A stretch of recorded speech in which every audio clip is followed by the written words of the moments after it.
So hey everyone, welcome to the channel. तो भाई क्या हाल चाल है आप सभी के। तो यार आज की क्लास में हमने पढ़ना है डेप्रिसिएशन चैप्टर को। टीएस ग्रेवल बुक से हम पढ़ाई कर रहे हैं और डेप्रिसिएशन चैप्टर के बारे में मैं एक चीज़ बता दूं यार, काफ़ी कॉन्सेप्ट बेस्ड चैप्टर है, आसान चैप्टर नहीं है, ठीक है। तो आपको थोड़ा सा दिमाग लगाना पड़ेगा और उसके लिए मैंने ना कॉन्सेप्ट वीडियो बना रखा है। तो पूरे चैप्टर का ओवरव्यू आपको समझ में आ जाएगा कि मशीनरी अकाउंट बनाते कैसे हैं और मशीनरी अकाउंट में मंथ्स की कैलकुलेशन कैसे करते हैं। हम उसमें कंफ्यूज हो जाते हैं भाई 3 महीने या 4 महीने, डेट ऑफ सेल का क्या चक्कर है। तो सारी चीज़ें ना मैंने कॉन्सेप्ट वीडियो में बना रखी हैं। तो इस चैप्टर की आप प्लेलिस्ट चेकआउट करोगे तो सबसे पहला वीडियो क्वेश्चन नंबर 1 से भी पहला वीडियो है कॉन्सेप्ट का, तो उसको जाकर आपने जरूर चेकआउट करना है। दूसरी इंपॉर्टेंट चीज़ यार, दूसरी चीज़ ये होगी कि अगर आप चैनल के ऊपर पहली बार आ रहे हो, चैनल को फर्स्ट टाइम विजिट कर रहे हो, तो आप चेकआउट कर सकते हो playlist section. TS Grewal book के मैंने सभी चैप्टर्स, जर्नल हो गया, लेजर हो गया, कैश बुक हो गया, सभी चैप्टर्स की प्रैक्टिकल प्रॉब्लम जो एक्सरसाइज होती है जिसमें मेन क्वेश्चंस होते हैं, लॉन्ग क्वेश्चंस होते हैं, सभी क्वेश्चन मैंने सॉल्व करके रखे हुए हैं। तो आप जस्ट एक बार चैनल को चेकआउट करो। आपको चैनल अच्छा लगता है तो यार चैनल को आप शेयर कर सकते हो अपने दोस्तों के साथ। आपको लग रहा है काम का चैनल है तो चैनल को आप सब्सक्राइब भी कर सकते हो। तो यार अब हम समझेंगे कि डेप्रिसिएशन चैप्टर में ना एक डिफरेंट वे से भी हमारे को अकाउंट्स प्रिपेयर करने को आएंगे और कुछ क्वेश्चंस ऐसे आते हैं जिसमें वो हमें मशीनरी अकाउंट के साथ साथ प्रोविजन फॉर डेप्रिसिएशन अकाउंट बनाने को बोलते हैं, ठीक है। तो याद रखना, प्रोविजन फॉर डेप्रिसिएशन बोले या एक्यूमुलेटेड डेप्रिसिएशन अकाउंट बोले, दोनों का मतलब एक ही है, दोनों अकाउंट का मतलब सेम है, ठीक है। एक ही चीज़ की वो बात कर रहे हैं। तो अब आपको मैं एक बात बताता हूँ, बनाने कैसे अकाउंट। कभी कभी वो बोलेगा, ठीक है, मैं आपको एग्जांपल्स लेके पूरा ध्यान से सुनना, 5 से 10 मिनट का ही कॉन्सेप्ट है, ज़्यादा लंबा कॉन्सेप्ट नहीं है, समझ में आ जाएगा, ठीक है। तो आप बहुत ध्यान से समझो। जैसे मशीनरी अकाउंट का नेचर क्या होता है, इसका नेचर होता है एसेट का, ठीक है, और प्रोविजन फॉर डेप्रिसिएशन अकाउंट का नेचर होता है लायबिलिटी का, ठीक है। दोनों के नेचर आपको पता होना चाहिए। प्रोविजन का नेचर, कोई भी चीज़ की प्रोविजन हो, लायबिलिटी नेचर होता है। तो मशीनरी अकाउंट का जो ओपनिंग बैलेंस होता है ना, ओपनिंग बैलेंस मतलब मान लो मेरे पास existing quantity of machinery already पड़ी है, ठीक है। तो साल की बिगनिंग है अप्रैल 1, तो टू बैलेंस बीडी मेरे पास एग्जिस्टिंग मशीनरी ऑलरेडी पड़ी है 1 लाख रुपए की, ठीक है। तो आपको ना प्रोविजन फॉर डेप्रिसिएशन का भी बैलेंस दे देगा। तो क्योंकि ये लायबिलिटी नेचर का बैलेंस है तो इसका ओपनिंग बैलेंस क्रेडिट साइड आएगा। तो इसका यानी कि बैलेंस बीडी किधर आएगा, क्रेडिट आएगा। सपोज करो ये कितनी है, 30,000 है, ठीक है। सपोज करो ये 30,000 है, तो यहाँ पे बाय वर्ड चलता है तो बाय, और मशीनरी अकाउंट में टू वर्ड चलता है तो टू, ठीक है। लेकिन ओपनिंग बैलेंस मतलब होता है बैलेंस बीडी, क्योंकि एसेट नेचर इसलिए डेबिट साइड इसका आएगा to balance BD. Provision liability nature है इसलिए इसका जो बैलेंस बीडी है क्रेडिट साइड आएगा, और क्रेडिट साइड अपना क्या वर्ड चलता है, बाय वर्ड चलता है।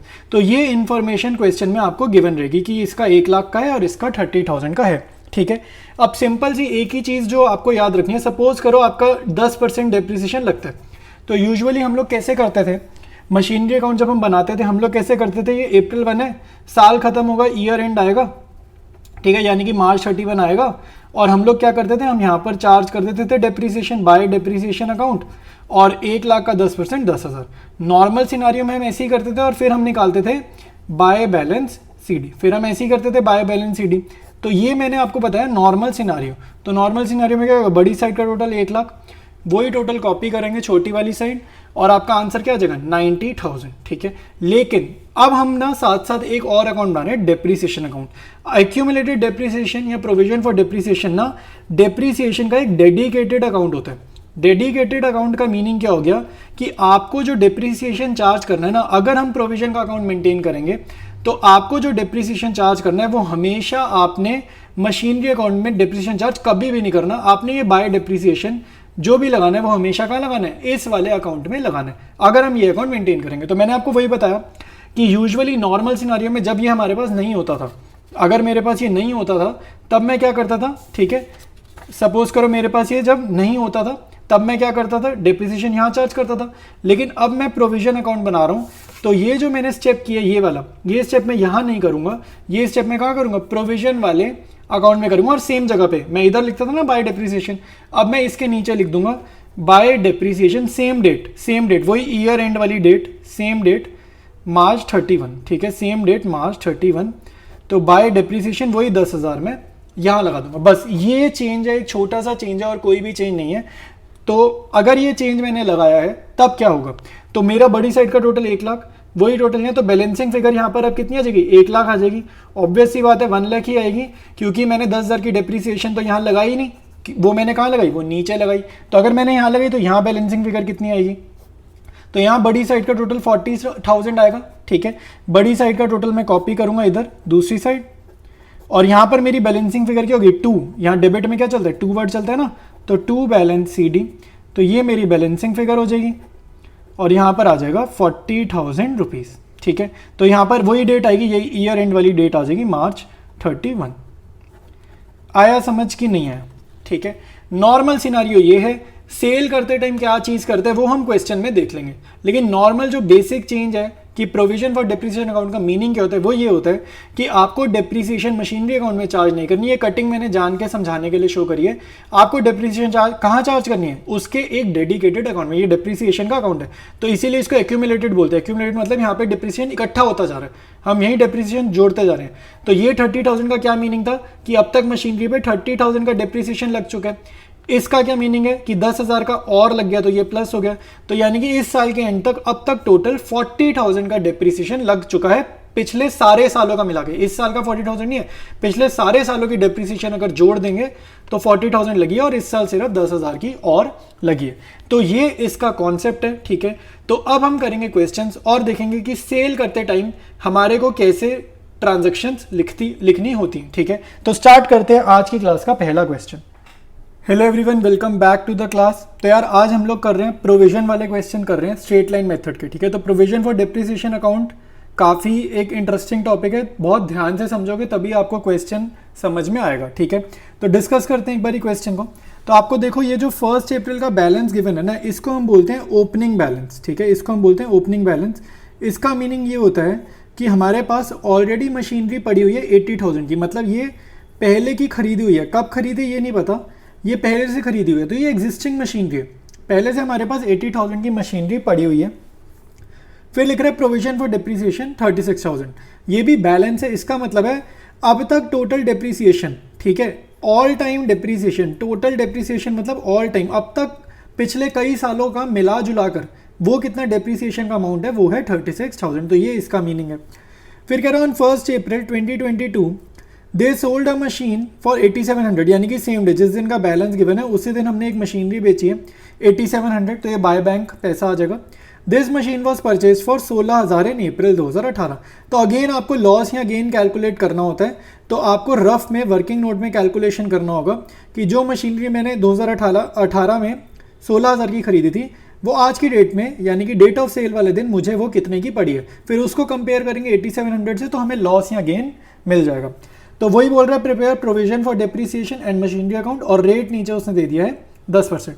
तो कंपैरेटिवली काफ़ी इजी क्वेश्चन है, पिछले क्वेश्चन के कंपैरिजन में काफ़ी इजी क्वेश्चन है। स्टार्ट करते हैं इसके सोल्यूशन को।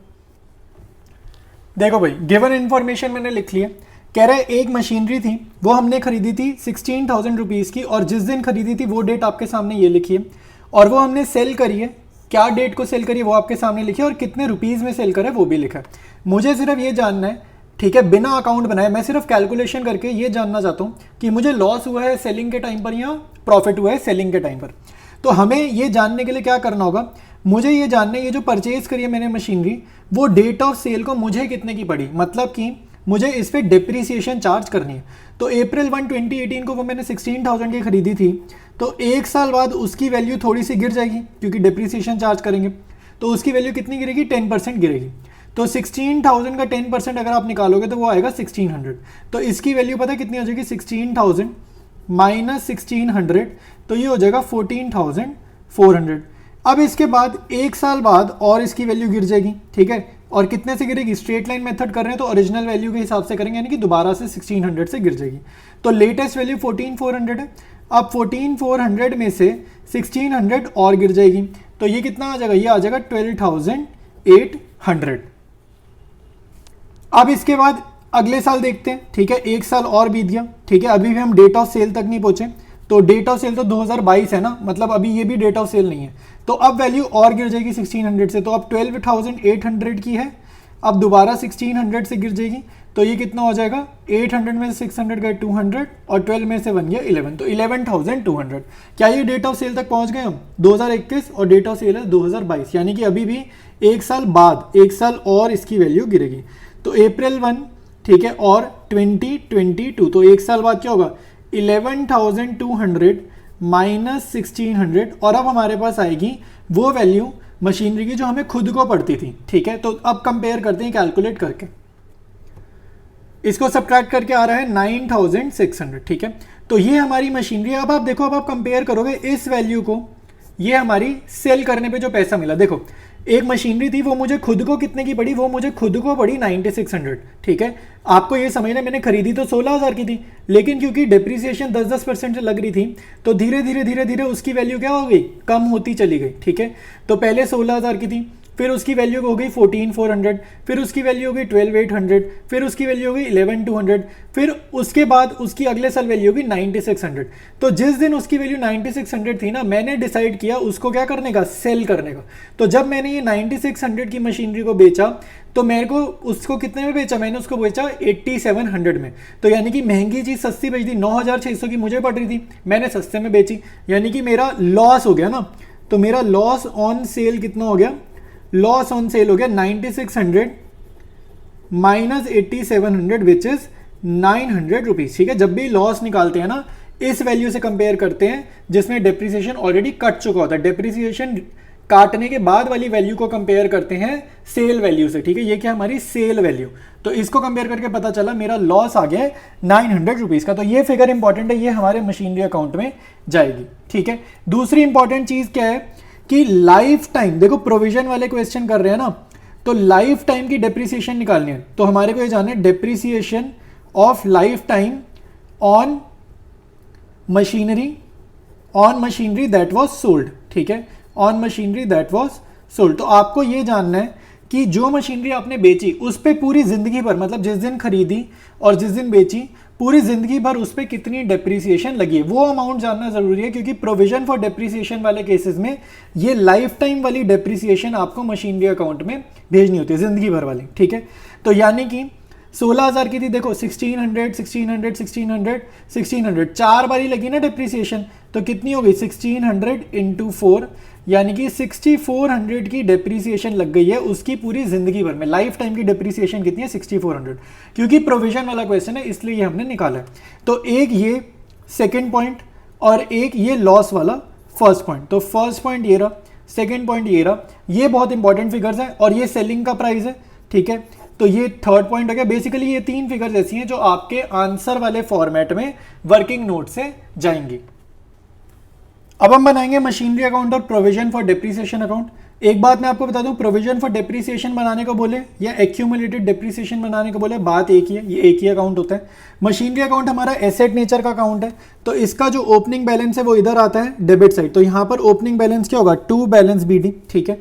और जो अपना ये है प्रोविजन, ये लाइबिलिटी नेचर का अकाउंट है, तो इसका ओपनिंग बैलेंस का आता है क्रेडिट साइड आता है। तो यहाँ लिखेंगे बाय बैलेंस BD। तो हमें क्वेश्चन में डेट गिवन है 2022 अप्रैल 1, और यहाँ पर भी सेम डेट आएगी 2022 अप्रैल 1।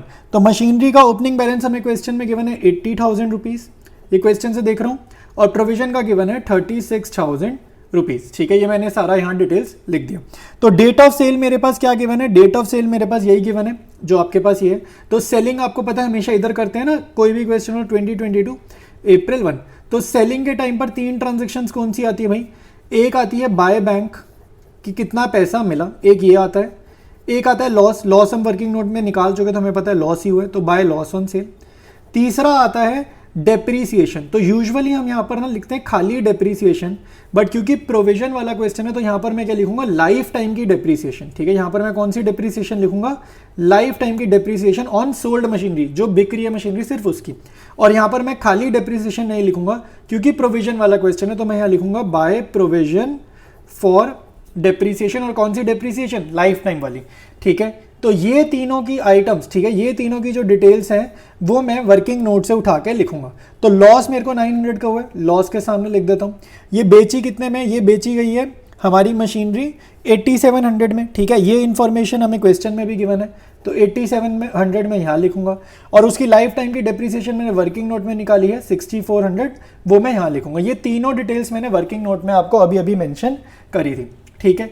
अब आपको याद रखना, जब आप मशीनरी अकाउंट ऐसे बना लोगे तो ये देखो, ये चीज़ देखो, ये चीज़, इसकी जर्नल बना के देखो, ठीक है। इसकी मैं आपको जर्नल बताता हूँ,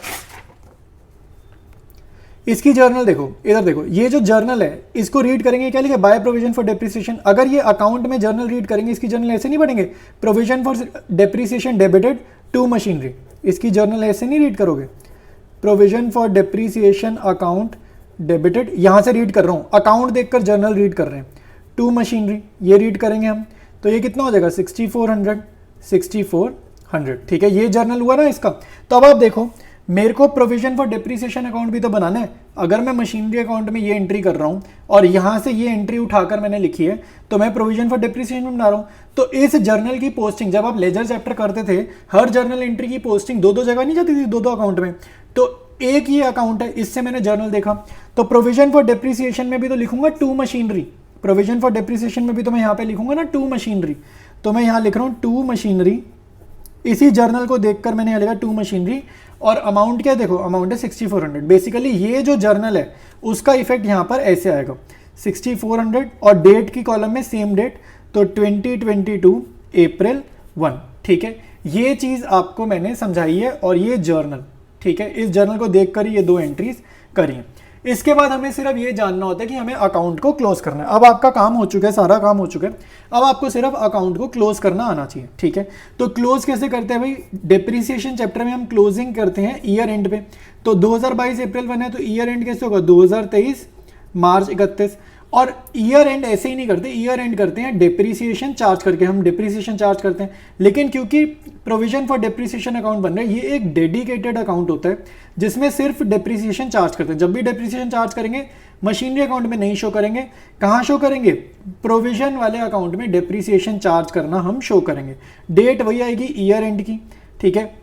तो यहाँ पर मैं डेप्रीसिएशन चार्ज करूंगा, लेकिन किस अमाउंट पे डेप्रीसिएशन चार्ज करूंगा अब ये समझना है। तो मेरे पास 80,000 की मशीनरी थी, ठीक है, तो डेप्रीसिएशन हमेशा चार्ज करते हैं एग्जिस्टिंग मशीनरीज पर, एग्जिस्टिंग मशीनरी पर। तो क्वेश्चन में बताया गया है 80,000 की हमारे पास मशीनरी थी, तो जो मशीनरी हमने सेल करी थी वो मेरे को खुद को कितने की पड़ी थी, वो मेरे को पड़ी थी 16,000 की, ठीक है। तो 80,000 में से 16,000 गए तो कितना आ जाएगा 64,000। तो ये जो है ना, ये मेरी एग्जिस्टिंग मशीनरी है, तो 64,000 के ऊपर मैं डेप्रीसिएशन चार्ज करूंगा 10%, तो ये मेरा आ जाएगा 6400। तो ये जो है ना, ये मैंने डेप्रीसिएशन चार्ज करी है एग्जिस्टिंग मशीनरी पर, ठीक है। सोल्ड वाली को हटा दिया, 80,000 में से सोल्ड वाली को हटा दिया, तो 64,000 है, उस पर डेप्रीसिएशन चार्ज करेंगे 10%, तो 6400 आएगा। तो ये 6400 मैं यहाँ पर भेजूंगा, ठीक है, काम खत्म। इसके बाद आपको बड़ी साइड का टोटल करना है, तो बड़ी साइड मेरे पास ये क्रेडिट है प्रोविजन वाले अकाउंट में, ये आ रहा है 42,400, तो बड़ी साइड का टोटल कॉपी किया इधर 42,400। फिर यहाँ पर लिखेंगे टू बैलेंस CD, डेट वही ये वाली ईयर एंड, तो 2023 मार्च 31 इसकी डेट आएगी। 42,400 में से 6400 जाएगा, बैलेंसिंग फिगर लिख देंगे 36,000, ठीक है। मशीनरी अकाउंट बड़ी साइड का टोटल 80,000, बड़ी साइड का टोटल कॉपी करेंगे इधर 80,000, 80,000 में से तीनों सब्ट्रैक्ट करेंगे, आंसर आएगा 64,000, और इसी को बोलेंगे बाय बैलेंस CD, ठीक है। क्योंकि प्रोविजन फॉर डेप्रीसिएशन अकाउंट बनाया है, तो डेप्रीसिएशन चार्ज यहाँ नहीं करेंगे, मशीनरी अकाउंट में नहीं करेंगे, कहाँ करेंगे, प्रोविजन फॉर डेप्रीसिएशन अकाउंट में करेंगे। तो साइमल्टेनियसली एक साथ मैंने आपको दोनों अकाउंट बनाकर दिखाए हैं ताकि कोई भी तरीके का डाउट ना आए। डाउट अगर आ रहे हैं तो पहले एक बारी मेरी रिक्वेस्ट है, पीछे जाकर पूरा वीडियो अब वॉच करो दोबारा से, और पिछला क्वेश्चन भी अटेम्प्ट करो, ठीक है, तभी जाकर क्वेश्चन जो है प्रोविजन वाले समझ। सो ऑलराइट एवरीवन, आज की क्लास में हम लोग इतने ही क्वेश्चन सॉल्व करेंगे। कोई भी डाउट है, कोई सजेशन है, आपके माइंड में कुछ कहना चाहते हो और नीचे कमेंट्स में आप जरूर लिखो, मैं सभी कमेंट्स को रीड करता हूँ। जो भी डाउट्स होते हैं मेरी कोशिश रहती है यार मैं आपके डाउट्स को कमेंट्स में ही क्लियर कर पाऊँ, और कुछ ज़्यादा बड़ी चीज़ होती है तो मैं उसके लिए एक डेडिकेटेड वीडियो भी लेकर आ जाऊँगा। तो वीडियो अच्छा लगा तो यार वीडियो लाइक ज़रूर करना, चैनल को अपने दोस्तों यारों के साथ शेयर करना। चैनल अभी न्यू है तो अगर आप लोग सपोर्ट करना चाहते हो तो सब्सक्राइब भी आप लोग कर सकते हैं। तो कंटिन्यू करेंगे इसी चैप्टर को नेक्स्ट वीडियो में।